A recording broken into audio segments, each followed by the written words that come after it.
Hello and welcome to the Capital Games Podcast. I'm the Wiz. And I'm Zero. Zero. How are you Yes. doing this week? I'm all right. And for once, you are the one who's playing something brand new. I finally did something. Yes. Yeah, I did. Yeah, I've been having a craving for strategy games for a while. And strategy games are kind of the games I'm into nowadays. I play a lot of card games. I've played Other Side for the podcast when it comes to our YouTube channel. I definitely like games that are more strategic bent. And when I saw that Firaxis was making a new game, the ones who made XCOM and XCOM 2, I was like, yeah, I gotta buy it. Like, if they're making a strategy game, I should. Bearing in mind that I read the reviews of this game and knew what I was getting myself into, I bought Marvel's Midnight Suns for the PC. And I have thoughts on the game, to say it mildly, but I guess I'll go into the positives so far in this. I've played about 20 hours. For the gameplay that I'm going through right now, which is the strategy portion, leveling up your characters, getting abilities, things like that, it's actually a lot of fun. I actually really enjoy it. And since I'm a Marvel fan too, and I'm familiar with these characters, like it's really been a treat to play this game and how they fashioned a strategy game with these characters. The way they do it with XCOM strategy is positioning, flanking, and finding a best way to take care of enemies without getting seen yourself. That's kind of XCOM's main gameplay. And there's the permadeath element, where if your guys die on combat, you lose everything that you've leveled up on that character, which makes it much more tense and a much more engaging product when you're playing the XCOM games. That's not what's going on here in Marvel's Midnight Suns, because technically these heroes don't die unless they are written to die, essentially. But basically, this game's a little different. They're in what I would say are confined small maps with, and basically movement is... You're only allowed a few things. First off, the combat is based on a card-based system. So the abilities you get are in cards. You can only draw a certain amount of cards every turn. And each of these cards go from the certain decks from each character. And you can only have 3 characters at a time. So you're basically taking a pool of 24 cards, and you're only getting 3 each turn, which adds to the strategy of what you're doing in the game. Now, there really isn't much in the terms of movement in this game, because the movement is you can either move one character freely every turn, or you can just choose an ability, and the character will just zoom to the enemy that it's gonna fight, and just fight that character, no problem. So there's really not much strategy involved with movement. Where the strategy lies in this game is, I would say, environmental damage and basically finding the best deck and the best way to customize these characters. The strategy of the game basically is to do as much damage with each character's abilities that you can. There's some abilities that characters have where if you kill you kill an enemy with that ability, it gives you an extra turn. Or if you attack a character, it will knock them back, where you can knock them into another enemy or to an environmental piece. It may make them explode, or it might electrocute them and stuff like that. That's where the strategy is with this game specifically, I would say, which makes it a very different game than the XCOM games when it comes to the strategy, where I would think XCOM is much more deliberate. You have to think 3 or 4 turns ahead, whereas that's not really the case with Midnight Suns in this, because Midnight Suns is mostly, here are the enemies I have to kill. How many turns will it take me to take down all of these before they take me down? Is essentially what the strategy is in Midnight Suns. Interesting. I know when I was reading some of the Open Critic reviews on the game and everything, it seemed like the combat was one part XCOM, one part Metal Gear Acid, which is really interesting to me, Yeah. especially with the whole deck of combat options and everything. Because Metal Gear Acid is by far one of my favorite PSP games, mostly because of just the uniqueness of having to work with whatever cards you had in your hand and everything. Yeah. Though Acid 2 is definitely the better one, because if you had a completely dead hand, at least you had the melee option as sort of a last ditch option, unlike Acid 1 for anyone who didn't play either of the Acid games. So for quick reference, if you had no melee cards in your hand in Acid 1, you couldn't do melee. So if all you had in your hand were just rocket launchers, prepare to damage yourself while blowing up an enemy. I remember. So just seeing that basically just this is sort of like a weird mixture of XCOM and Metal Gear Acid, I was just like, okay, this sounds very interesting. But we get to the elephant of the room, which is the writing. And Yeah. the writing I have heard from many of the open critic reviews is, I think one review put it best, it's pure cringe. See, I don't know how true that is. See, the way I look at cringe is that how do I put this? It's painful to listen to a certain extent, is what I look at as cringe. It's not that the writing is painful.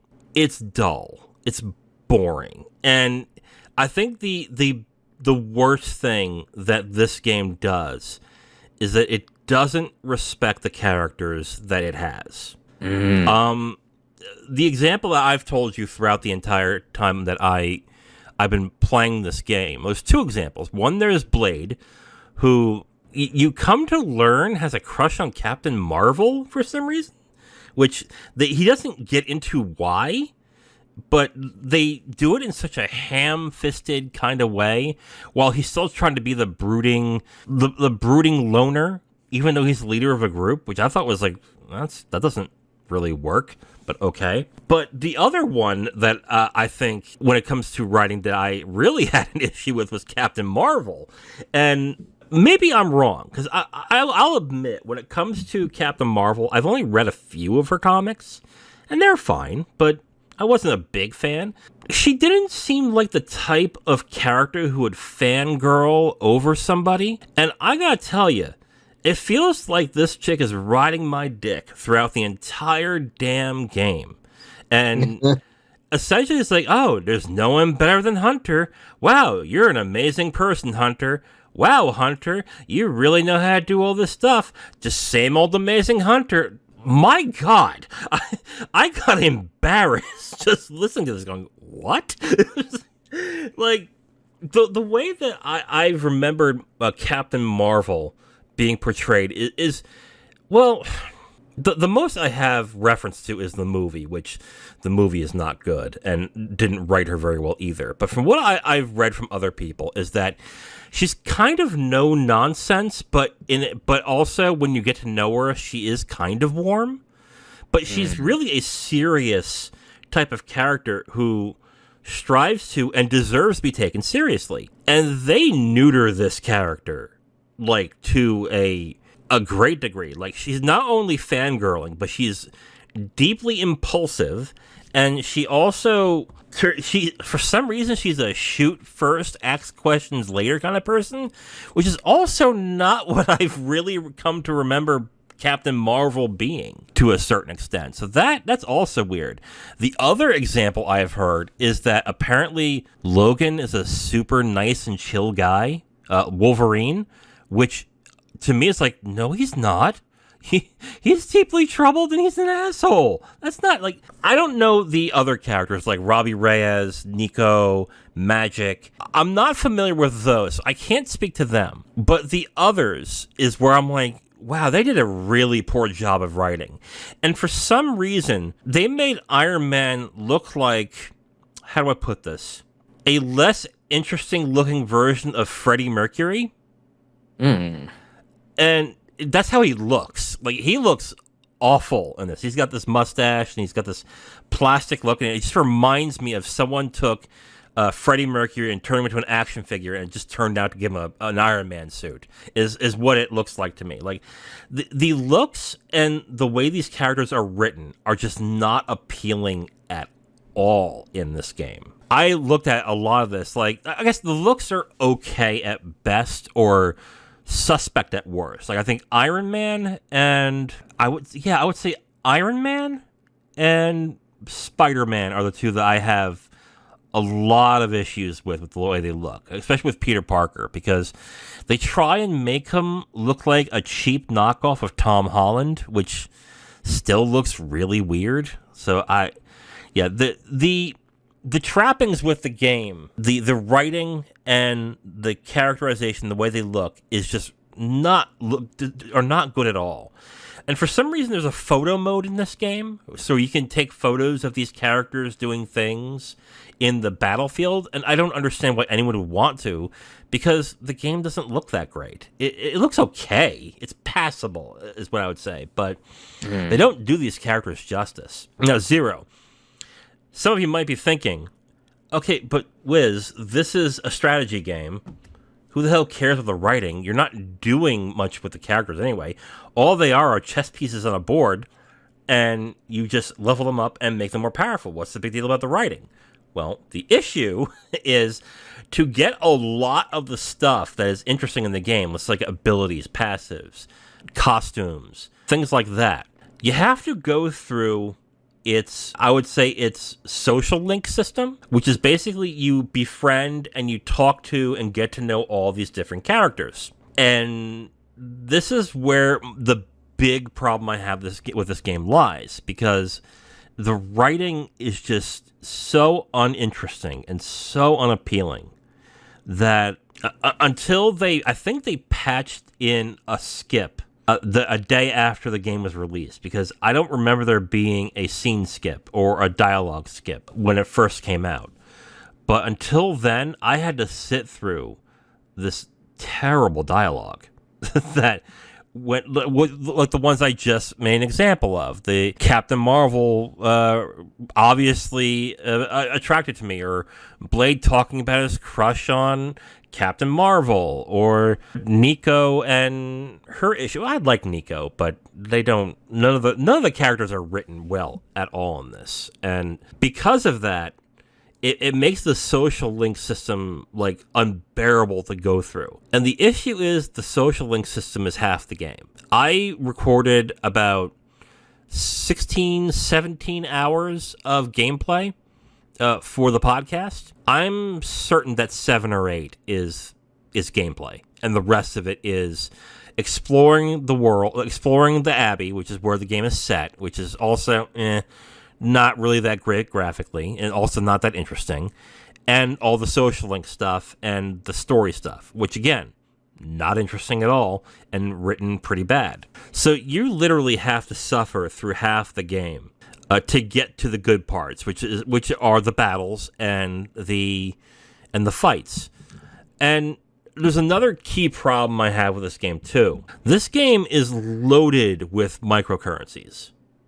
Like, loaded. There's currencies to level up your abilities. There's currencies to do certain missions. There's currencies to get certain upgrades. There's currencies to get certain currencies in certain parts of the game. You come to a point where even if you are leveled up enough to get to the next story beat, you still have to do extra story. You still have to do extra missions just to build up that currency in order to level up certain things and to get certain aspects of the game that you want unlocked. So you're also doing a lot of unnecessary battling in order to actually get to interesting parts of the battle system. And if the battle system wasn't great, which it is, I wouldn't have I don't have too much of a problem with that, but you are grinding a great deal to get through this game, to get the more interesting upgrades in the game. But because you're grinding, because there is grinding, you still have to go through every day through the dialogue bits. So if you were just grinding, you didn't have to go through the dialogue bits until you hit the story arc, then okay, not a big deal. But no, you can only do one mission, and then you have to rest, and then you have to do the dialogue bits, and then you go to the mission, rest, dialogue, mission, rest. That's how it is. That's how the flow is.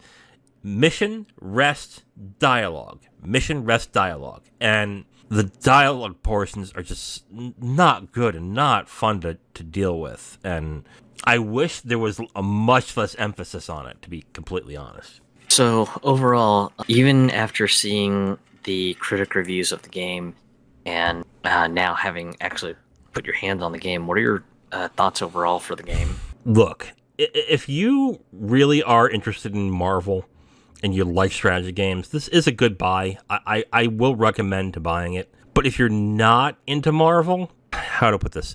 If you aren't into Marvel, but you're into strategy games, wait for a sale on this.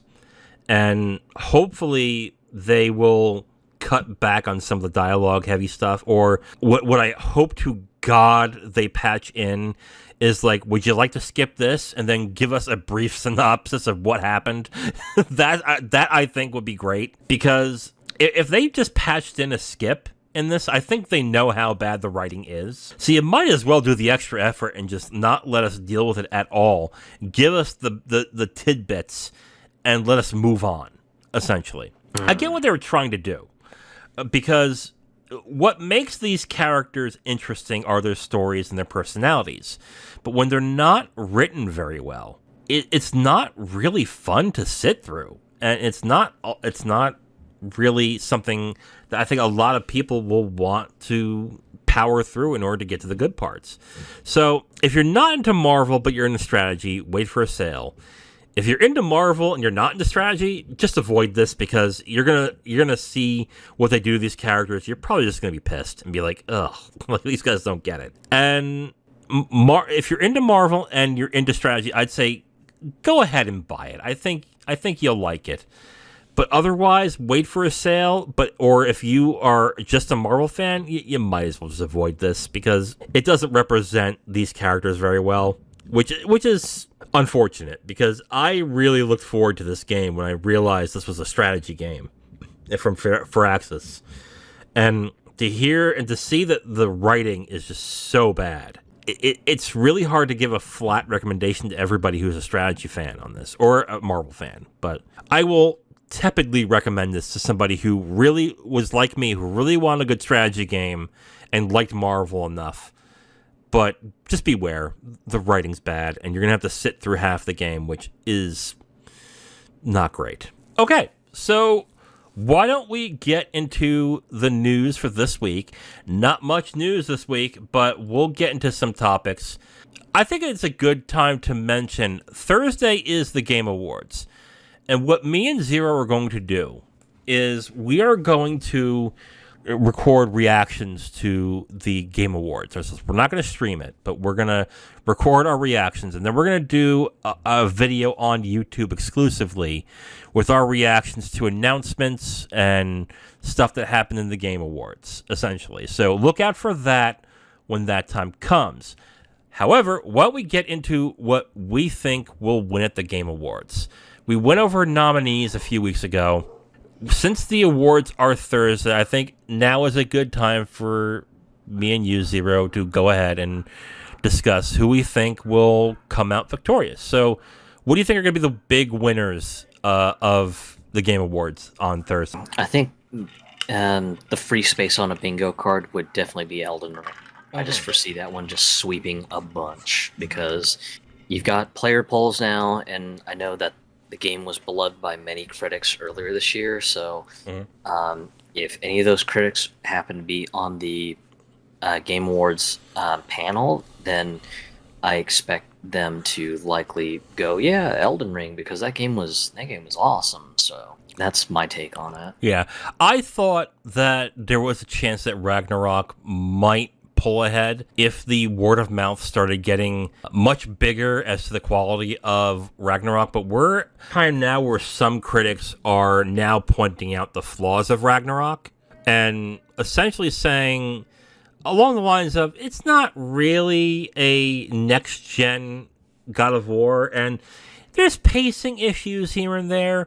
So I think that will just cement that Elden Ring wins best game this year, I think. And to your point about Ragnarok getting some criticism about its flaws, I think the one that I had been seeing the most over the last couple weeks was that while the game sort of infers to you hints on how to solve a puzzle, sometimes it just the hints are just blatantly obvious and just ruin any of the mystique of a puzzle. So Yeah. likely what was going to be Ragnarok getting a bunch of awards, I don't quite foresee that being the case now, especially with all that criticism coming about. Yeah. I think also Elden Ring will win best game direction when it comes to their nominees. Narrative. For some reason, Elden Ring is nominated for narrative. I don't know. I haven't heard anybody tell me there's a narrative in there, but okay. Or it's inferred in the environment. But this seems like a Ragnarok win. Or maybe Immortality might just shock people and get that win. But I think that's a Ragnarok win right there.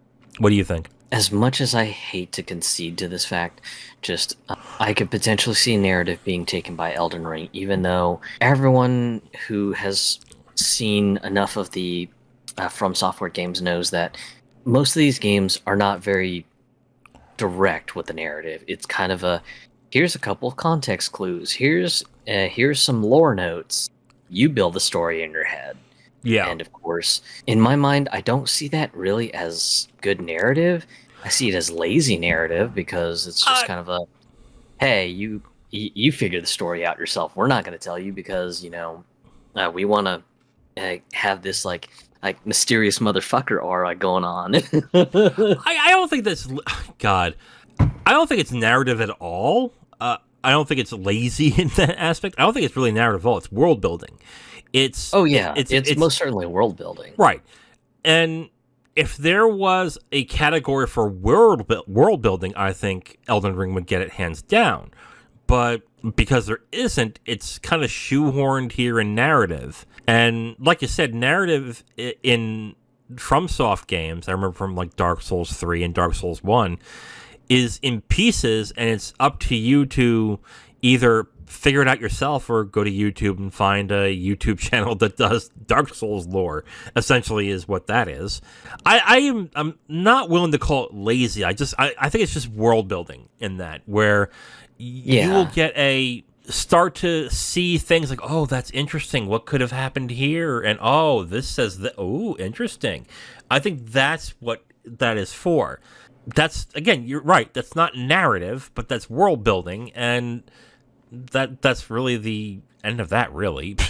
But yeah, and as said, I mean, just anyone who claims it's narrative, it's just like, no, that's not narrative. And if it was narrative, some people might, like me, would consider it lazy because, just they're relying on you, the player, to build the story in your head. And I'm not saying that, the story should be spoon-fed to the player or anything, but I mean, just there should be enough of a pointed direction to say, hey, this is how we, the creators of the game, feel the story is playing out, and here are the following reasons and motivations on why characters A, B, and C are doing a thing. So, but yeah, just I agree with you that if there was a world building category, just Elden Ring would take it handedly because they get quite detailed on some of the lore entries and even some of the flavor text for things like weapons and armor.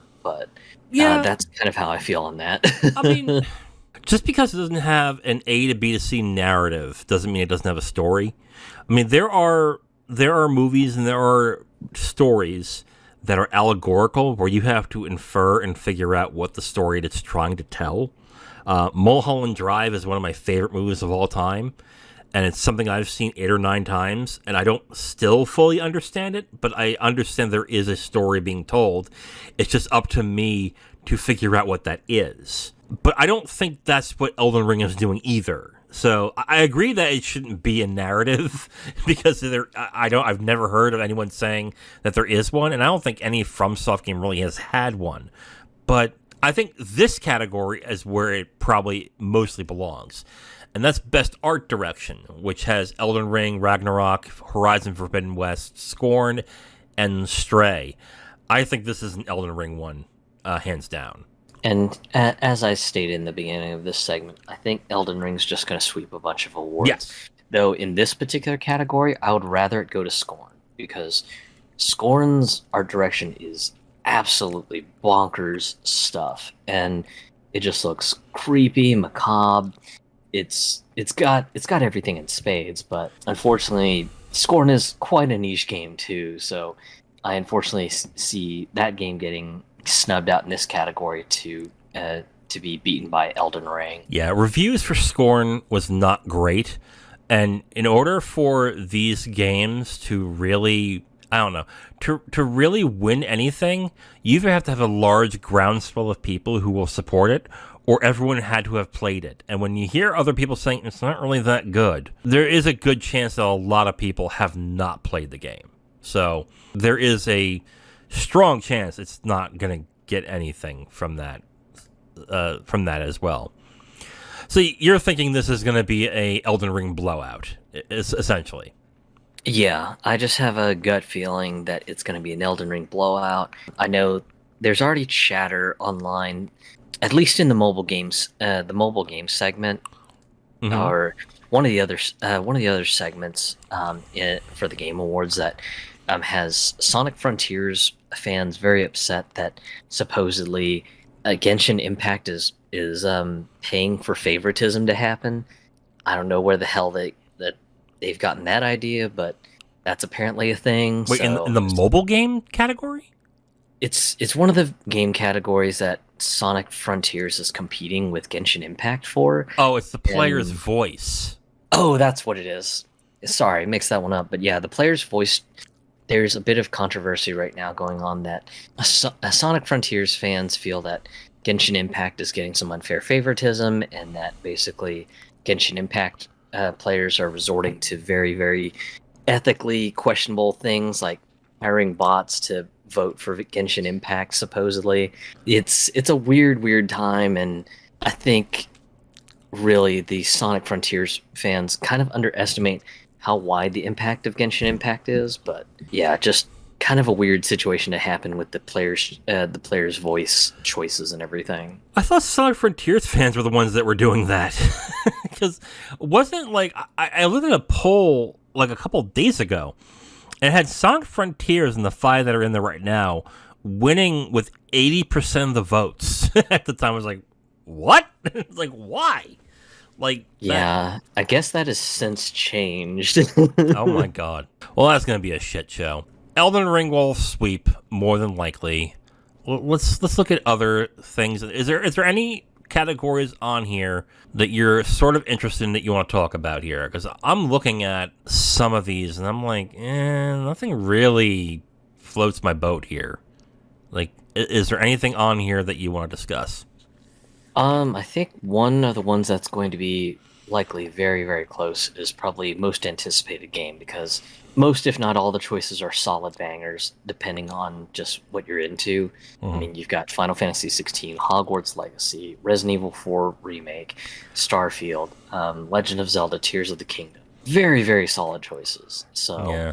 I think that one will likely be very, very close. I think it'll be Zelda. I don't think it's... It might be close, but it'll end up being Zelda at that point. Best Adaptation, which is adaptation of a video game into another creative work. I mean, this is Arcane's to win, I would say. The nominees are Arcane, League of Legends, Cyberpunk Edgerunners, The Cuphead Show, Sonic the Hedgehog 2, and Uncharted. I have not heard anybody say anything nice about Uncharted. Although to be fair, the people that I listen to when it comes to movies are strictly movie fans, so there's that. But there hasn't really been just either general or mainstream chatter about the movie either, and I'm as casual of a movie fan as it gets. So apparently, take that for what you will.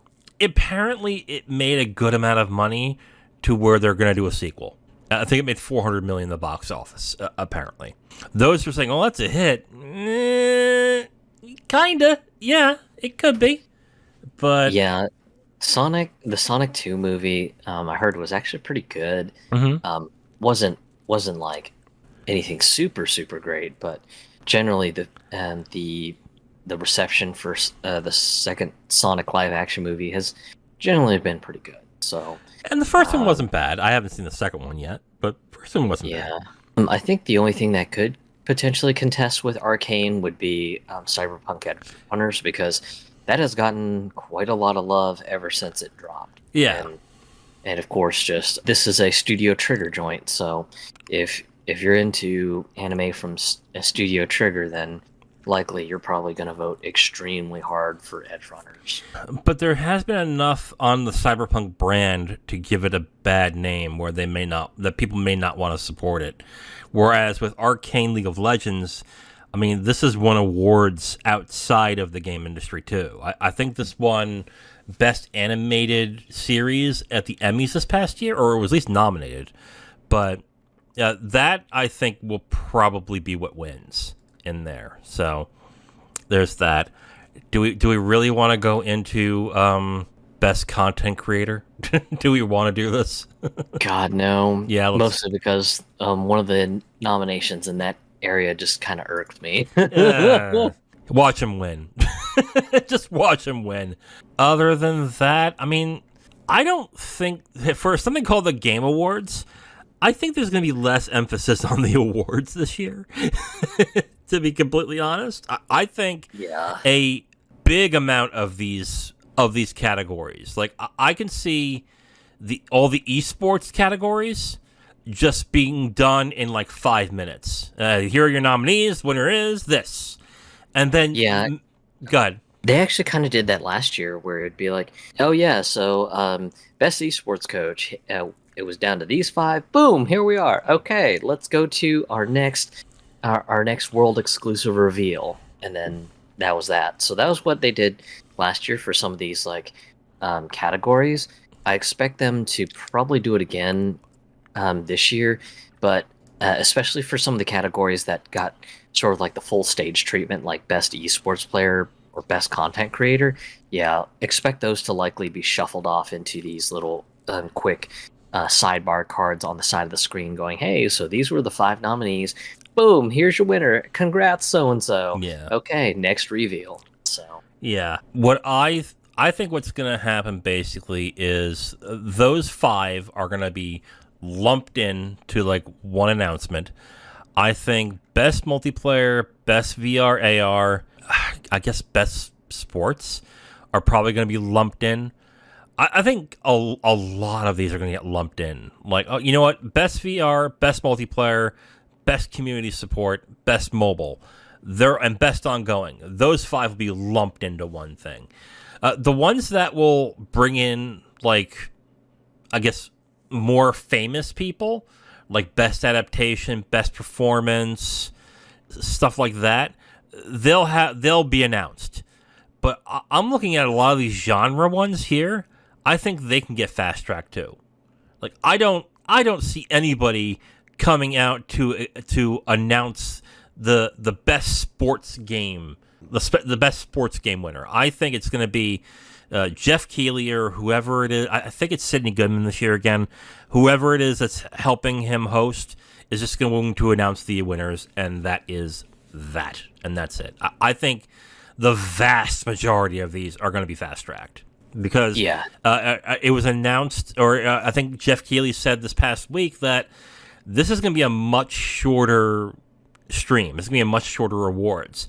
I forgot, how long was the last award? Was it 3 hours long? I want to say just about 3 hours. But they had musical performances and all this other stuff going on too. And I don't, except for their Game Awards orchestra, I haven't heard of any.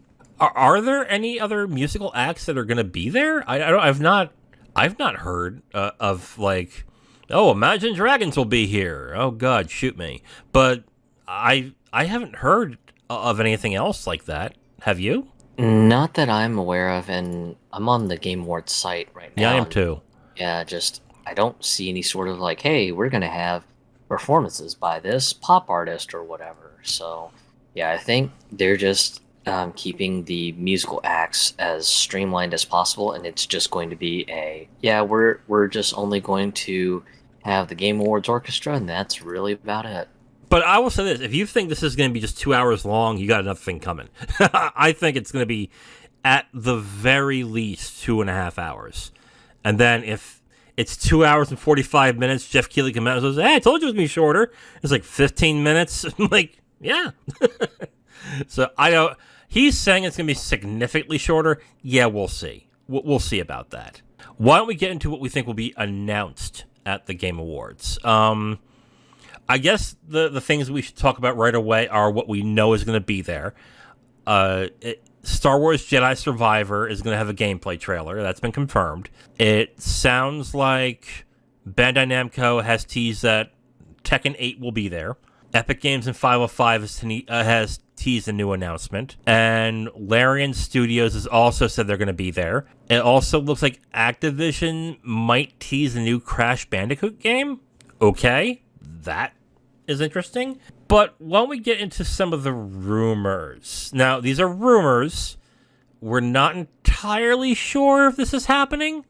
So we'll gauge, I guess we'll gauge this by what we think, if it's possible or not. The thing that I keep hearing is that Elden Ring DLC will be announced at the Game Awards. They just announced that, FromSoft just announced that there's a Coliseum DLC for free that is coming. But other than that, that's all I've heard from FromSoft or from anybody about this, except for like rumors and scuttlebutt.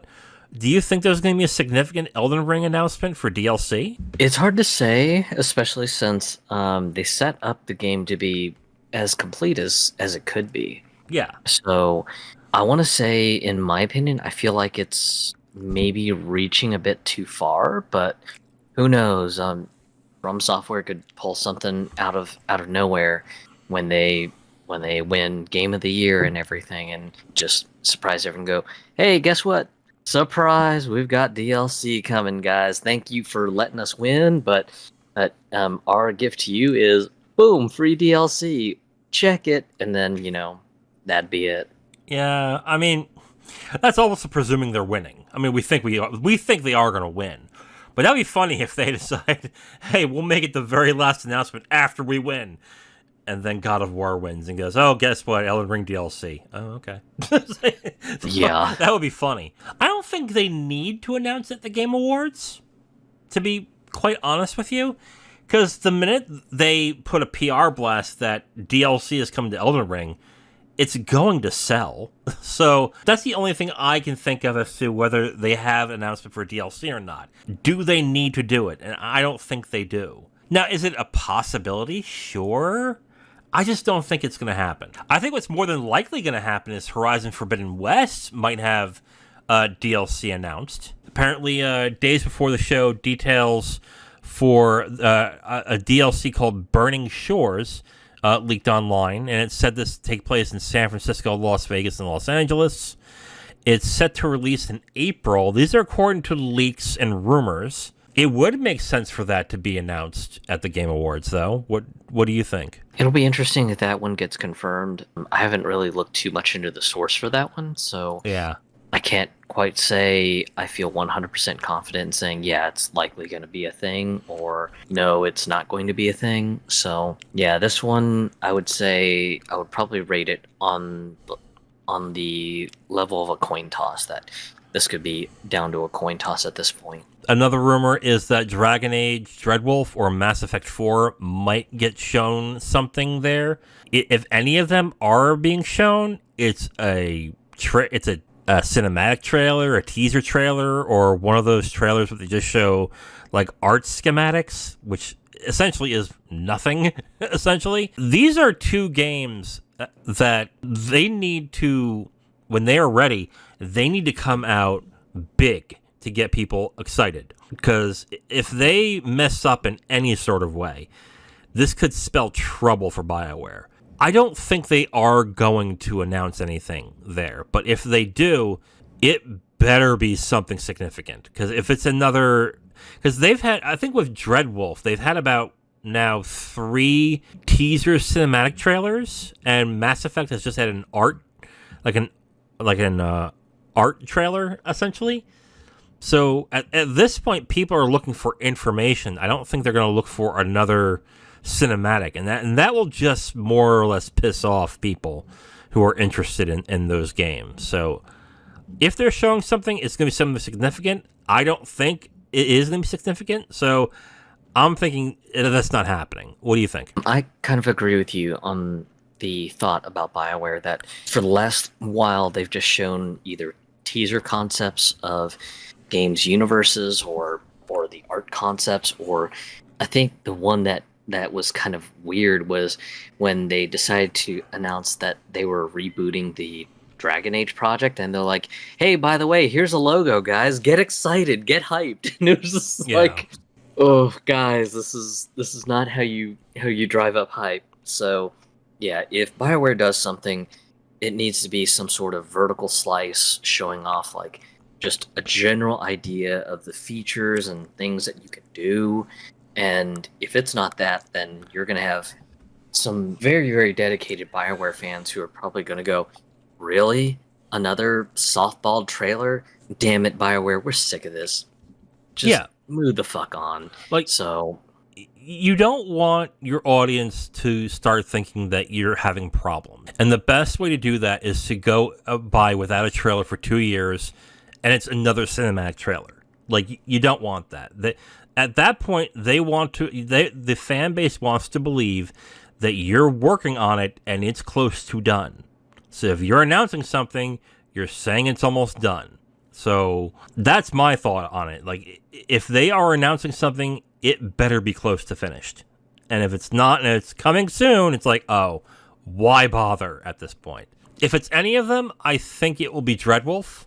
But again, I don't think anything from EA and BioWare is going to happen in there, or specifically BioWare. I don't think BioWare is going to announce anything. I mean, at this point, BioWare's better off just keeping their nose to the grindstone and just silently working on stuff right now.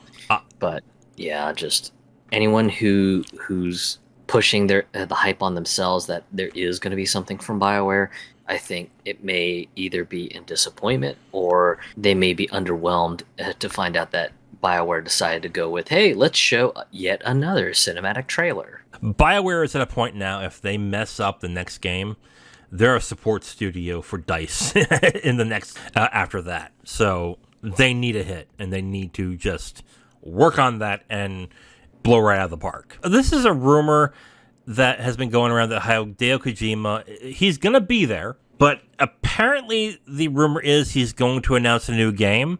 Call me cynical, but I think he's just going to plug his podcast. I don't know. Like, maybe he'll announce an award, but I just think he's going to be like, "Ah, yes, Jeff Keighley, how are you? You were in my podcast 2 months ago. Here's a clip." And they show the clip, and then, "Thank you very much, bye," and then that's it. I think that's what's happening. But the rumor is that Death Stranding 2 will be announced, and this is the one that has, apparently, that Elle Fanning is going to be in. I think, because Kojima is apparently doing so much stuff right now that we don't know exactly what's going on. But the rumor right now is Death Stranding 2. I don't think that's happening. I'm just gonna come out right and say it. What do you think? It's kind of hard to say because I know that over the last 6 months he's been teasing whatever his new project has been on the Kojima Productions site with like a face of an actor and then kind of like a flashing background that says "Who am I?" Yeah, and stuff like that. So the usual wacky reveal that Kojima does. So I want to say that part of me wants to say that it's probably going to be maybe a soft plug for his podcast of, "Hey, just if you want to listen to my thoughts on video games, movies, and music and stuff, yeah, join my podcast." And if there is some sort of a Death Stranding announcement, maybe put it down at like 5%. But yeah, just I wouldn't put substantial stock onto it, especially with just how weird and cryptic Kojima can be. Yeah, if that. I don't even think it's going to be happening. I think, like I said, I'm kidding to a certain extent, but something tells me Kojima's just there because, hey, Jeff, we're buddies. And he's just doing an award and that's it. I don't think he's announcing anything. One thing that I know will be there, and I think people have forgotten about this because Digital Extremes has not been talking about this. When Soulframe was announced in July, I think it was, they specifically said in the video that they're going to show more at the Game Awards. I don't know if that's going to be a commercial or if they're going to do a teaser or a trailer or whatever, but Soulframe in some form is going to be there, unless that's changed. But I'm expecting Soulframe to be there. I know recently the Soulframe site has actually eased up to the point that you can now start solving the puzzle on its webpage to reserve your nickname.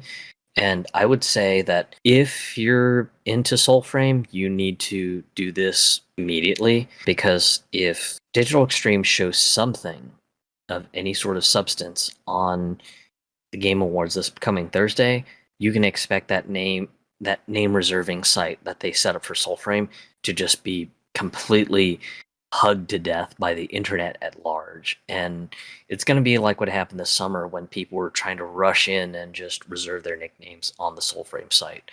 It's just going to be bad. So as someone who has quite loved Warframe, I would love to see more of what they have for their Soulframe project, especially because of the fact that you've got this whole soul possession mechanic of just kind of borrowing souls from different creatures and things like that. The concept that they showed off earlier this year at the Summer Games Fest, it just looks flat out interesting. I'm definitely very, very interested in that, but yeah, just I would advise anyone who is really wanting to get in on the ground floor for Soulframe, make sure you try to do your name reservation ASAP. Otherwise, just if they show some sort of insane vertical slice that's just really, really crazy, I expect it to just be another rush on the site. Just people just running to just reserve their nicknames and everything. And again, yeah, it's just going to be crazy. Yeah. Yeah, okay. Soulframe, I think, will likely be there unless something has changed. Apparently, Diablo 4 has been reported by Insider Gaming that it will be there. This is due to a potential leak that happened in August. People are thinking that this will mean that they're going to announce the date, which, if true, I mean, cool. I think it will be there in some form, but I don't think a date will be announced. I think this will be an E3 thing where they announce it will be fall of next year. I hope to be wrong. I would like it to be in March or April, but I think from what I've heard of people who have played Diablo 4 in the betas right now, is that they still need to have more stuff in there. So I think it's about a year away at this point. I'm not sure that their spring summer date for Diablo 4 is on track. If it is on track, it's a very, very aggressive timeline to just get the game ready and everything, especially since I think Microsoft has been promoting that it will be on Game Pass potentially. Yeah. So, yeah, that's just a lot of things to do in the meantime. But it'll be really interesting to see if they've got anything more substantial to reveal about Diablo 4. As a lifelong Diablo addict, I would love to see more, but if for some reason that there's not, I foresee some sort of giant apology post on Blizzard's social accounts of saying, hey, we don't feel that the game is in a ready state. We'll come back at you, January, February or something, when we've got a little bit more of a more solid vertical slice of what we're showing and that the game's all about and things like that. So that's really how I feel about Diablo 4. I think in some form it will be there. I just don't think it's going to be... I don't think there's going to be a release date. And if there is going to be a release date, I would be shocked if it's in the first half of the year. My opinion on that. Let's move on. Final Fantasy 16, I think, is going to be there. Yoshi P is presenting. It just sounds like, since he is the producer of that game, that he is going to be there to announce the date. And I think I've talked about it. I've talked about it with you. I think we've talked about it on this podcast as well. I've liked what I've seen of Final Fantasy 16, so I'm excited. I think this is a fall release. I don't think this is a summer release where people are saying. I think they want to give Yoshi P and his team enough time to make this really good after the issues 15 had. Either it's going to be a hard release date or maybe a seasonal release date is what I'm thinking. So I'm going to be in agreement with you that it's probably going to be fall or winter of next year, more than likely, especially with Naoki Yoshida having a perfectionist attitude of things. For anyone who's not familiar with him, he is the producer behind Final Fantasy XIV, Square Enix's MMO that's been keeping him financially afloat on the games division.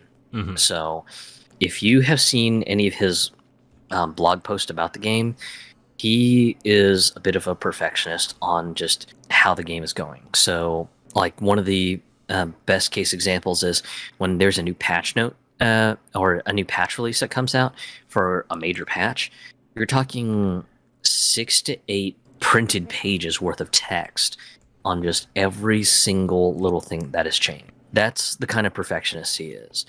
And I know in the few interviews that he's had with outlets like IGN about the game and just why the game is kind of set where it is and why the game is going for a more action bent than sort of a turn-based RPG bent, he's been extremely passionate about the game. Because he's pretty much the shining star for the Square Enix gaming division right now, Square Enix is pretty much letting him do whatever he wants to ensure that Final Fantasy XVI it comes out the way he wants it to. So, yeah, I would say I am likely in agreement with you that this is probably going to be a game that will either release sometime fall of 2023 or maybe as late as winter 2023. Winter 2023, maybe even 2024. I mean, this is a game that I think people were willing to wait for. I mean, this I have not heard a lot of people say bad things, but unless you're talking about Kotaku, but who cares about it? For the most part, I've heard nothing but excitement about this game. So I would be... I don't think it's first half of this year. I think you're right. It's going to be second half of this coming year. I wouldn't be surprised if a date was announced. The next one, Metal Gear Solid has been rumored as releasing something, or Konami's releasing something Metal Gear Solid. I've heard it's a remake of 1, a remake of 2, a remake of 3, remaster of the first 3 games. GameRant has a remake of 5 as the rumored thing right now. I think if something is going to be announced Metal Gear, it's a remaster of 1, 2, and 3. What are your thoughts? Yeah. Some of the rumors that I was reading, there was an Argentinian site that I was reading, and they claim that it's supposedly a complete remake of the entire Metal Gear Solid anthology. So 1, 2, 3, 4, the PSP games, just all bundled into like just this mega anthology collection. And when I was reading this Argentinian take on it, I was just like, wow, that is really, really stretching it. Just if you said, 1, 2, and 3, I might be able to kind of give you benefit of the doubt and say, okay, yeah, just that sounds plausible to me because, just 1, 2, and 3 sort of gave the series the renown that it was known for. But to kind of stretch it to say, 1, 2, 3, 4 plus the PSP games, I was just like, wow, that's really stretching it. Yeah. With how inconsistent the consensus seems to be, where you've got one side going, yeah, it's a remake of 1, 2, and 3. Then you've got another side going, no, it's a remake of 4. Just with all the inconsistencies, this one is going to be curious to see how it pans out, because if it ends up just being a complete dud and there's no announcement, I can see just people ripping into any site that reported about this. What if this ends up their hopes up? Oh, sorry. What if this ends up being the thing that Hideo Kojima announces? I'm coming back to Konami. Like, wait, what? Well, I wouldn't say coming back, but hey, I'm going to be doing a partnership with Konami to remaster my old games. That would be one hell of a surprise. A bit. What? Yeah. That would be the only way I would see a Metal Gear Solid 5 remake. I'm on Game Rant right now, and they seem to think it's a Metal Gear Solid 5 remake. Metal Gear Solid 5 is incomplete. Like, it's not a complete game. And in order to remake that, you would have to complete it. And I would think you can't complete it without Kojima. So if it's a Metal Gear Solid 5 remake and Kojima is not involved, that's like a why bother situation on that end. I'm guessing it's a remaster of 1, 2, and 3. I think that's what it is. I don't see them doing remakes of any of them unless people are really going to buy in. I think this is one of those things where Konami is going to want to see if people are still interested in Metal Gear Solid, because it's been a while since Metal Gear Solid 5 and Metal Gear Survive. Ugh. And there might be a belief in Konami that no one cares about Metal Gear anymore. So whatever the safest thing to do is to test the waters, remaster the first 3 games, and put them on current gen consoles. I think that's more likely than them spending hundreds of millions of dollars on doing a remake of any of these games. I would be surprised if that happened, but I don't think that's what's going to happen here. Again, or that might be the Hideo Kojima announcements and being like, yeah, I'm working with Konami. I'm like, wait, why? It's like, what? Okay. Yeah, it'll be interesting to see what results out of this, because I saw the rumors earlier this morning and this afternoon, and I was just like, wow, just if the remake of 5 is the angle that they're going with, they better have a working partnership with Kojima, because 5, like you said, is incomplete, especially if you didn't get the collector's edition, because apparently there was one chapter that didn't make it into the actual game, but got turned into like a Blu-ray cinematic cut on the collector's edition that had the extra Blu-ray disc in the box. So I just don't see them being able to properly remake 5 without having the pivotal guy behind it, especially when you take into account of stuff like, one of the chapters was technically incomplete because you had to have the collector's edition that had the extra Blu-ray disc, and if you never bought the Blu-ray or the collector's edition, you didn't get to see this Blu-ray disc. But I think, if anything, the more plausible thought is probably a remake of 1, 2. We'll see how this goes, and if there's nothing, then I'm sure there's going to be quite a number of people laughing and going, ha, that rumor's bunk in the first place. Yeah. Well, let's go over real quickly on some things that are hitting the rumor bill a little bit that we just want to say yay or nay on. Do you think Marvel Spider-Man 2 will be there? Maybe a shortish teaser, but I would say my confidence in that is probably 5%. I'm going to say flatly no. I think that's a game where if they really want to make a big deal out of it, they'll do a state of play. Oh, yeah. I would say that the state of play is definitely much more plausible. Starfield. Probably no, mostly because of the fact that Todd Howard actually appeared on the Lex Friedman podcast to actually talk about Starfield a bit. And with the whole Activision Microsoft merger thing kind of being a little squirrely, I imagine he's probably going to be nose to the grindstone working on Starfield, if anything. BioShock. Ooh, that's a good one. I want, before you say this, there is likely going to be a trailer for the BioShock TV series or movie that's being developed on Netflix. People are thinking that might go into an announcement of a new BioShock game. That's an interesting call, especially if they do go with the angle of sort of teasing the next iteration of the BioShock series as kind of a thing that they put on the tail end of the TV show announcement. But I haven't heard really too much on this, so my confidence is a bit low, since they do actually have a potential Netflix TV show announcement. Maybe rate my confidence on this at maybe 15%. I think they'll show the trailer, and if anything, this smells like we've got this TV show about BioShock. Why not remake the first BioShock? I think that. Ooh, yeah. I think that might be what If there is anything BioShock related, I think that might be what happens.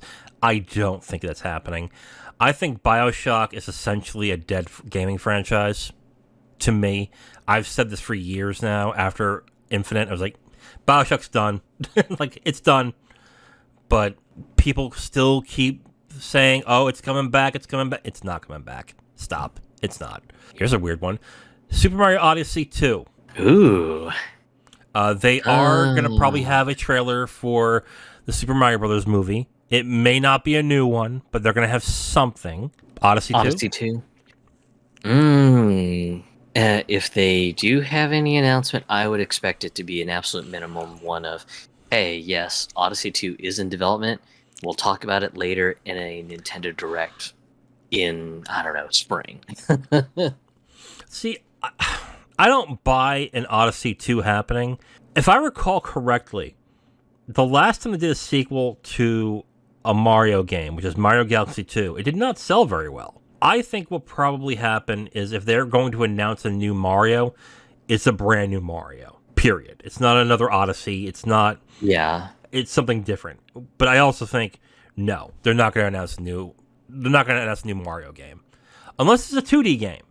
If it's a 2D game, like a new Super Mario Brothers, okay, I can see that. But even then, like, Nintendo does gangbusters on their directs. Why would they want to do that on the Game Awards? I mean, I know they did the thing with Joker on Smash in, like, 2018, but when it comes to a new game, I don't think they would use that on the Game Awards. They would do their own direct. Last of Us Factions. The multiplayer for Last of Us 1 that they gutted out for the remake. Mm-hmm. Maybe as something that they dovetail on the end of teasing the Last of Us HBO TV series. Yeah, and the TV series is January. So there's probably going to be a trailer for the TV series there. It will probably be the same trailer they just announced recently, which I'll admit looks good. Yeah, I think that's going to be a when it's done thing. I don't think they're going... That's another one where I would expect Sony to wait for a state of play on that. Or, like you said, wait until the last episode of the series and then drop a trailer right after it. That would be, I think, a move. Here's an odd one. Either a Detective Pikachu game or a sequel to Detective Pikachu announced. Since I haven't really heard too much chatter on this rumor, I'm going to say my confidence in this one is extremely low. Probably not going to be announced, and if it does actually get an announcement, I would expect it to maybe be part of a Nintendo Direct. Right. I think if at anything here, if Ryan Reynolds is presenting there, then it's pretty much confirmed that they're going to announce a sequel to Detective Pikachu, because that actually did decent money, and it wasn't an expensive game to make, but movie, I should say. I'm sorry. So I think it's more than likely if there is a Detective Pikachu announcement, it's a movie. It's not a game. I don't think the game did too hot. I don't remember, to be absolutely honest, but. Yeah, but that was also at the tail end of the 3DS, so that was the problem with that game. So, but if there was if this is another Pokemon game, the Pokemon Company has their own Direct. They can announce it there. So again, I think Nintendo's just not going to be there, to be completely honest. Suicide Squad killed the Justice League. I've heard zero about this. Yeah, I was going to say with how quiet things have been, especially with Gotham Knights not doing so hot either, yeah, I don't think this one is likely. My opinion, Rocksteady is a company that very rarely reveals anything until they're ready. I don't think we're going to hear anything on this at all this year. I don't think he's even coming this year. I think this is 2024, 2025. Because I've heard next to nothing on this.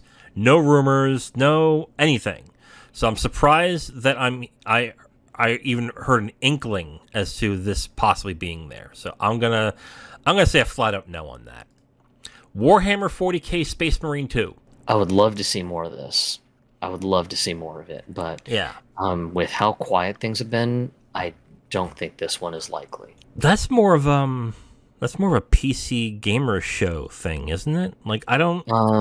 PC gamer, or maybe a Embracer company-wide sort of thing, because I know Embracer over the summer did their own little like press event online where they were just like, "Hey, we're going to talk about all the games that we're working on and all the games that are under our brand." So yeah, that's my thought, that either Embracer will do something that is part of their brand, or maybe on the offset, they may end up partnering up with Microsoft and do something under a Microsoft presentation where they talk about stuff for Game Pass.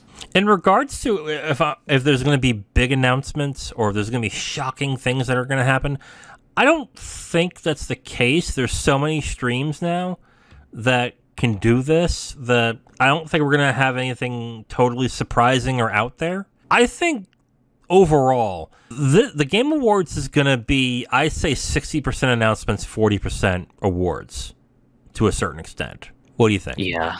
Yeah. I would say I would likely agree with that, especially with the fact that we covered this in the beginning of the Game Awards segment, that there doesn't seem to be any major musical acts that they're promoting like they have done in previous years.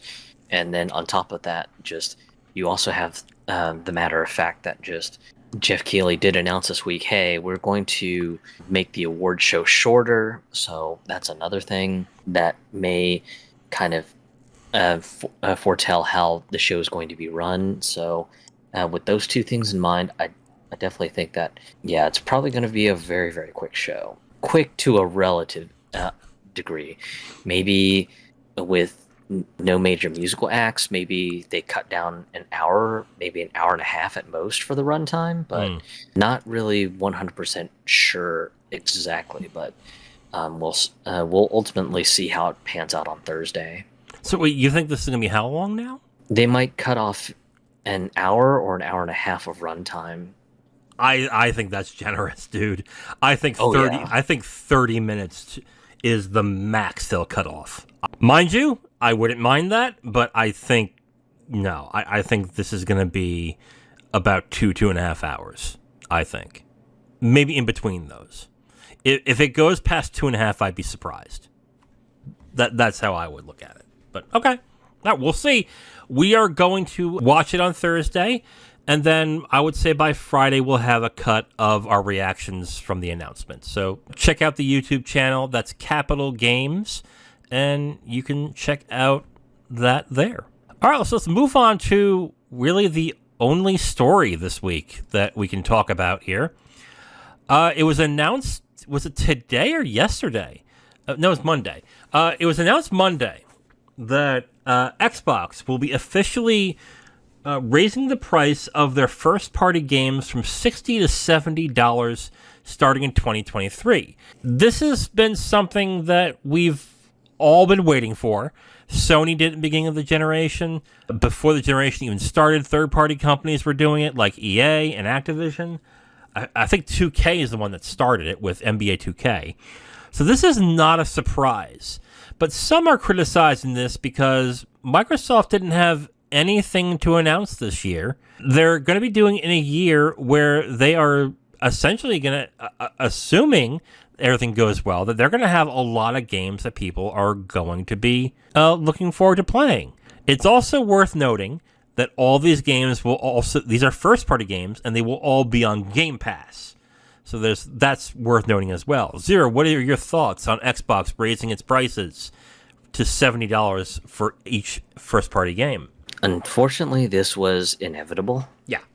Even for someone who has quite liked the fact that Xbox for the last couple of years has kept their Xbox One games at a standard retail price of $60, to see that it's going up to 70 is not really much of a surprise for me. I know for the longest while I had been mostly asking when, because I was just like, this can't last forever. Just, you're going to have execs look at the balance sheets and go, we're potentially losing out. When is Microsoft going to enforce that, the Xbox brand needs to join join the revolution that every other console brand is doing right now, and even PC games as well too that have joined in on this. So for me, just it was definitely kind of that sort of a question for me, where I was just like, yeah, just when is going to happen? And it was kind of interesting to kind of see that the announcement was made yesterday of, yeah, by next year we're going to start shifting prices upwards. And it was just like, okay, well, that's cool. Sad that the party's over, but here we go. Yeah. I don't think this is probably revisionist history now, but my feeling is Xbox didn't do this because they knew the past 2 years were going to be light. Like they just couldn't justify having people spend $70 on games when they didn't have much to begin with. I think their biggest releases the past 2 years was Halo Infinite, which had its problems, and Forza Horizon 5. And that was it. So I think that's why they didn't jump on $70 at first. It makes sense now that they're going to have games like Starfield, Redfall, and a bunch of others coming next year is when they decide to bump the price up to 70. And yeah, I'm not happy with it either. I am steadfast in thinking that games shouldn't have even been $60. I think 50 is the max that they should be sold by. And as such, I don't buy new games anymore because of it. The one thing we do have to note here is the games are going to be on Game Pass. So you technically do not have to buy them at 70. You can play them on Game Pass, and then if you really want to own them, you can purchase them at a sale price when they get cheaper. So you can definitely do that. It's a bit sad to see the pricing go up, but at the same time, I also do agree with your thought that it sounds like Xbox is confident that their next batch of games coming out to Series S and Series X are going to be ones that drive people to start buying into the Xbox ecosystem, and at that point, they'd be foolish to kind of turn away just the minor bit of extra revenue that they get for selling the games at $70. Yeah, and this also, I think by August of this coming year, I think the consoles will go up in price too. I think that's going to happen as well, because Phil Spencer has said on a podcast or an interview that basically that's not off the table. Like, there is a possibility. And because the way that the consoles are priced, they're losing money on a lot of those consoles. I think I read somewhere that they lose more money on the S than they do the X at this point. I think they're going to raise prices on this consoles, and since Sony got a little bit of blowback, but it didn't hurt them that much to raise the prices, I think that it's given them the go-ahead that it's fine for them to do it. I see that happening as well. The real question, I think, is when is Game Pass going to raise in price? Because if the games are raising in price, and the consoles are going to raise in price, bears to mention that Game Pass is going to raise its price too, right? Yeah, I would think so. I know Phil Spencer has made allusions that there will be a price increase for Game Pass, but he said that it would be something that they would evaluate with time. I believe was what he coined it as. But really, the bigger question is going to be when that time will be. But I know some people speculated the price increase may happen on individual plans the minute that they debut the family plan that has been in beta testing in both Colombia and Ireland. Okay. And that's an interesting thought. I don't know how exactly I feel on it, because simply in my mind that just doesn't make sense, just to keep the family plan at the discounted price compared to the current individual Game Pass plans going on right now, and then to majorly crank up the price on Game Pass. And I don't mean major as in like it's suddenly going to go from like $16 a month to like 50 or something. Yeah. But maybe from $16 to $20, and then just if the speculated pricing is to be believed for the family plan, it's going to range anywhere from like $25 to $26, and you'll be able to have a total of 5 family members in a family account. And yeah, for me that just doesn't make sense. Yeah. if it's going to be, oh yeah, we're going to raise the individual plans to $20 a month, but hey, we get it. You want to save money, just get a family plan and find 4 friends that want to join you and just pay 25 a month. Yeah, I just don't see that making sense. And the family plan isn't gated to specific locations. Most times, family plans, they require everybody to be under the same roof. And from the sound of this plan, that's not going to be the case. So you can just basically get, this screen name, this screen name, this screen name, this screen name are on my plan, $25 a month, here you go. My thought process is that I don't think they're going to raise prices. I think they're going to eliminate the lower tiers. I think what's going to happen is they're going to eliminate the just for PC Game Pass, just for Xbox Game Pass, and just make it Ultimate and make it the Family Pass. And that's it. Yeah. I think that's where they're going to go. So the price will be raised for people who only go for either or. That's where the price increase will go into. And then after that, I think it stays the same. On that point, it's still a good deal. I mean, yes, unfortunately, you're going to end up paying, I think, $5 extra for something you're probably not going to fully use. But on the other hand, it's still a good deal. So I can see that pill being swallowed pretty okay to a certain extent. I think by beginning of not this coming year, but the following year, Game Pass will raise in price. I think that's what will happen. I think that's when the change will happen. Especially if 2023 ends up being a very solid year for them. Yeah. I could easily see a 2024 price increase announcement of, hey, something along the lines of, hey, 2023 has been a great year. We had this major hit, that major hit, all these games that have just gotten just an upswell of people signing up. But, just to support these programs, we're going to have to increase Game Pass's pricing. So, this is what we're going to do in 2024. And, this was a hard decision for us to make, but ultimately it does come down to this. We hope that you'll stick it out with Game Pass because we've got so much more to offer. Just some sort of fluffy PR announcement, maybe third quarter of 2023, if they have just an absolutely solid year just with releasing first-party titles, or just or if they can leverage any sort of great partner agreements with their third-party partners who are willing to publish on Game Pass that end up giving them just an upswell of users signing up just to join Game Pass. So yeah, that's really the only ideal case scenario that I can imagine where they would just instantly just start planning for a price increase for 2024. Here's an extra question. Does Nintendo do this? I'd argue that Nintendo already does with the expansion pack plan for the Nintendo Online, especially since they're kind of marketing that as, hey, this is the premium plan for those who are all about games. We've got Sega Genesis stuff. We've got N64 stuff, and by the way, you get free DLC for the following games and stuff like that. So that would be where I'd argue that that's where Nintendo is going. I think right now it would not be a great idea for them to start aggressively pushing that they need to increase the price of Nintendo Switch Online, especially since the main service as it is extremely bare bones. Yeah. Hey, this lets you just get online to play video games.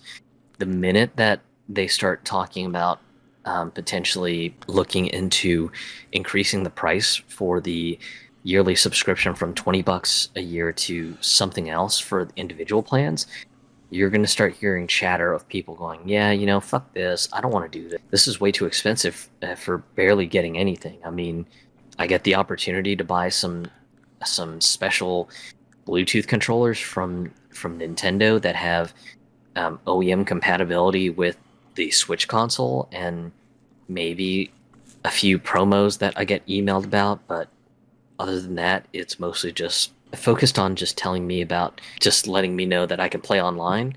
Yeah, I don't think most people are going to go for it, and it's going to show. And at that point, just if Nintendo were foolish enough to do that, I would immediately expect them to have some sort of PR rollback message to put out and say, "Hey, we've heard you loud and clear. We're going to back off the prices, but just know that the minute we start doing actual improvements, we're going to start, looking at bumping the price up or something." Okay. But yeah, that's my take on it. Do you see them doing $70 Switch games? Honestly, I don't.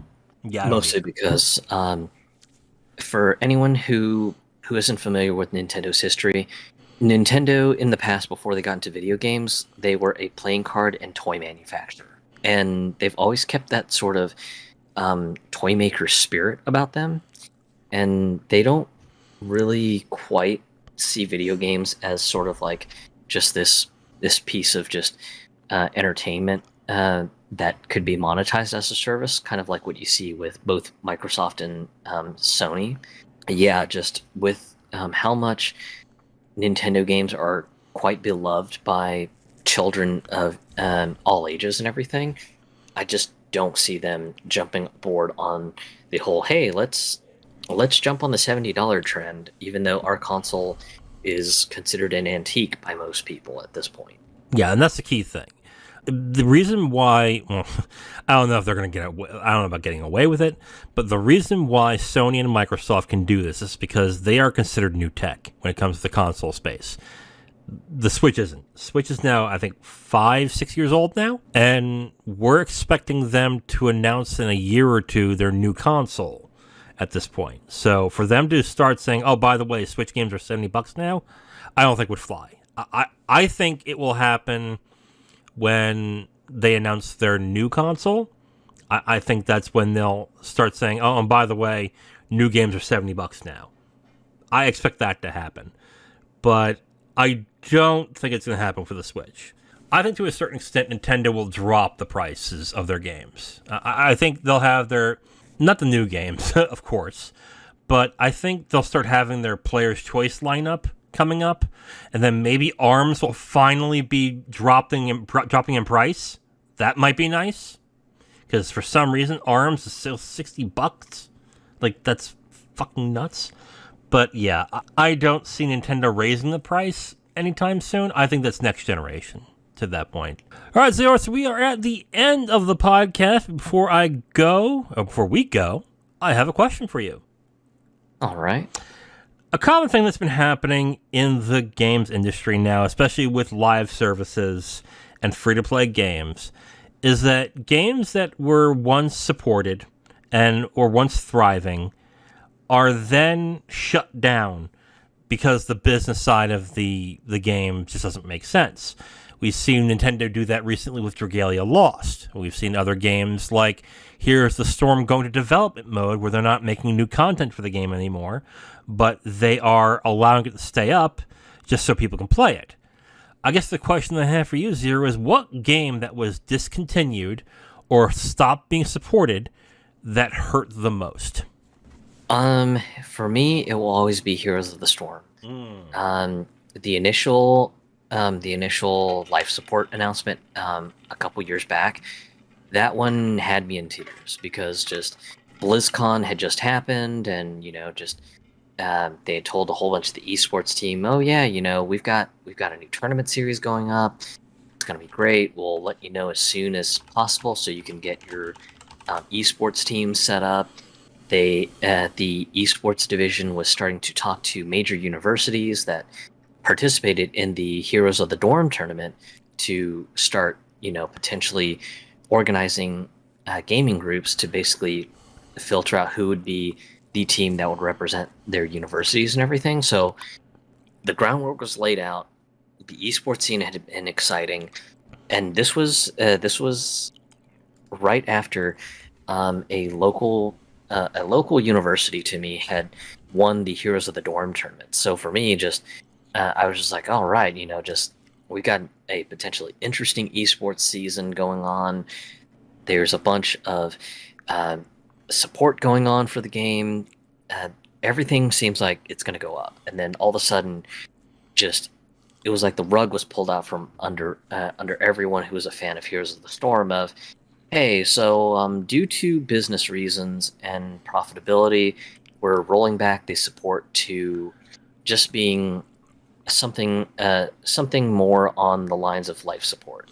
Yeah, we might develop new characters, we might not, but mostly we're just going to focus on making sure the game is operable.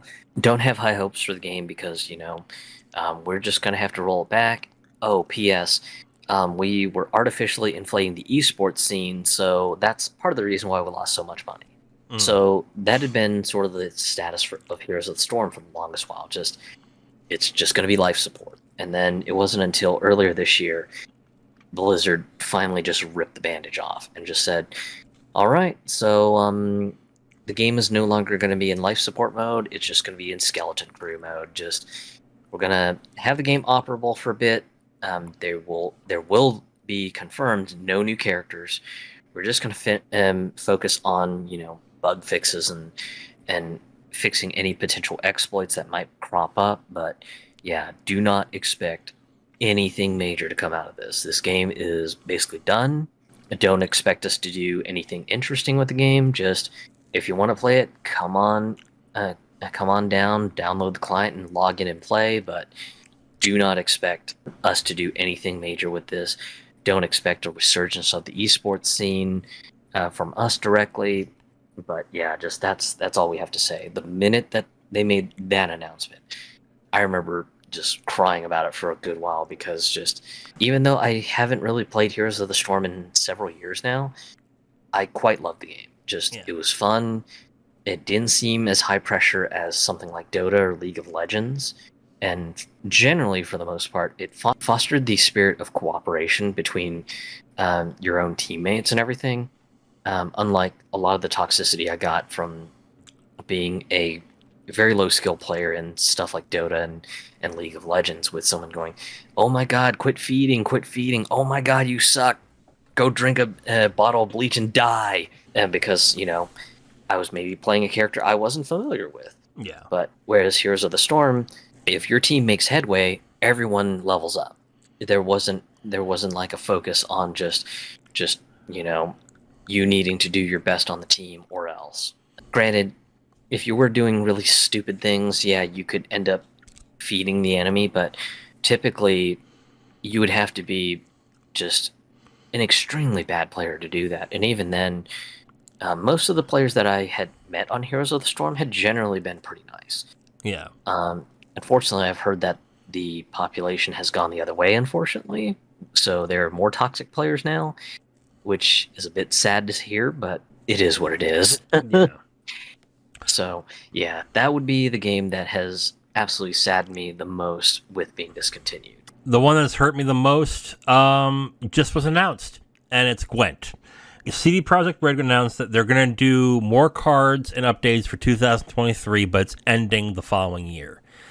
And Gwent is a game that I got really into during its closed beta. And up until just recently, I've always gone back to playing the game and really enjoying it. Especially when Rogue Mage came out recently. I got right back into Gwent again. And I was, oh God, it was like an old sweater. It's like, oh, feels great to play this again.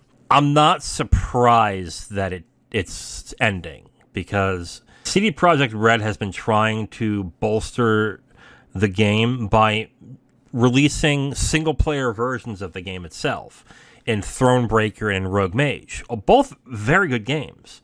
After that, it didn't seem to catch on, even though it had a dedicated fan base that definitely enjoyed the game. Even so, like I've never had an issue getting into the game and finding people to play against. I honestly have never had that issue. But it was starting to become clear that they were slowing down on updates, and they were doing more bug fixes and balance updates than doing more stuff to the game, which was fine, I guess. But yeah, it was clear they were slowing down on that. Before Gwent, I don't know if you've heard of this, but have you heard of Chronicle RuneScape Legends? Yes. Okay.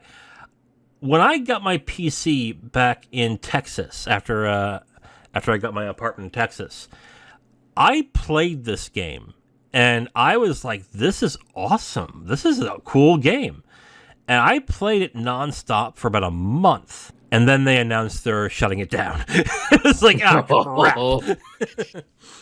And thank God I didn't spend any money on it. But that was a very interesting game. But yeah, Gwent will probably be the one game where, when it comes to like an ongoing game, when it shuts down, like I'm gonna be pretty sad because I'm like, man, I spent a lot of time in that game. And Gwent is, I think, part of the reason why Gwent failed, or it didn't fail, it succeeded, but it's not going to last very long. Gwent's a very generous game. You don't have to spend much money to play it. You can just play the game, earn currency, earn stuff in the game, and you don't have to spend much money to get stuff in it. Like, you really don't, which is great for the player. But I always wondered what they were going to do when it comes to getting people to purchase stuff in the game, because they were so generous that it wasn't necessary. Now, I spent money in the game just to support the game because I liked it, and I was like, all right, cool. I'll spend $5 on a skin or a card back, whatever, fine. But I don't think there's a lot of people like me out there. So I think the failure of CD Projekt Red, and this is gonna probably anger some people, is that they were too generous. They definitely wanted to make their base happy, but they didn't monetize them enough. And I think that ends up killing them in the long run. Whereas I think Hearthstone was before Gwent, and Hearthstone's still going, and they seem to have that down right. But Gwent, I know some people weren't happy with what they did in Homecoming, but I'm always going to be a fan of Gwent. I think Gwent is a fantastic game, so much fun, and I will go back. I will probably still be playing it when it officially is ceasing development. And after that, we'll see. But yeah, it's going to be sad when that goes. So Gwent would be my game. Gwent has had a bit of an interesting history, just from starting off as a side game in Witcher 3 to becoming its own full-fledged game, and it's really quite interesting. And what's interesting with me about it is I've never played Witcher 3. I never played it. I haven't touched it. And I got into it because I really wanted to get into a card game, and Chronicle was shutting down, and Hearthstone really wasn't doing it for me, and I did not want to go into Magic again. So I was like, what am I going to play? And I was like, I'll try out this Gwent, I guess. And I got into the closed beta, and I loved it. And I mean, I loved it, dude. I played it every day for years in the closed beta. Like, years. I had so much fun playing that game. But yeah, I mean, I'm not surprised it's done. I'm not surprised by it. I'm actually a bit surprised they supported it as long as they did. On the other hand, it's still going to be around, so all the things I bought will still be there. But for how long, I'm not entirely sure. But I will still be playing it from time to time. But I have other card games I can play too. So it's not going to be a big hole, but it's going to suck when it finally goes. All right, well, we are at the end of the episode of the Capital Games Podcast. Again, we're going to remind you, on Thursday, we are going to be watching the Game Awards, so expect on Friday on the Capital Games YouTube channel for a supercut of our reactions of what happened at the Game Awards. So stay tuned for that. So we are at the end of the episode. Tune in next week. We talk about the going-ons and happenings of the video game industry. I am the Wiz. And I'm Zero. Talk to you next week. Bye.